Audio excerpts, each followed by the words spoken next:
ఈ దినపు దేవుని యొక్క మాట కీర్తనల గ్రంథము 120వ అధ్యాయము మొదటి వచనము. నేను యెహోవాకు మొరపెట్టి తిని. యెహోవా అంటే లేఖనాల్లో వ్రాయబడిన మాట.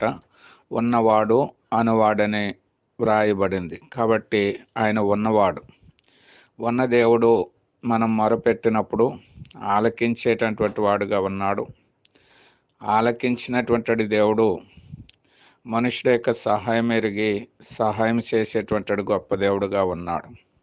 మనము శ్రమలో ఉన్నప్పుడు ఆయనకు మొరపెడితే గనక ఆయన నేనున్నానని చెప్పి మన యొక్క ప్రార్థన ఆలకించి మనకు సహాయం చేసి మనం ఉన్నటువంటి శ్రమలో నుంచి మనం కలిగి ఉన్నటువంటి ప్రతి శోధనలో నుంచి ఆయన విడిపించేటటువంటి వాడుగా ఉన్నాడు.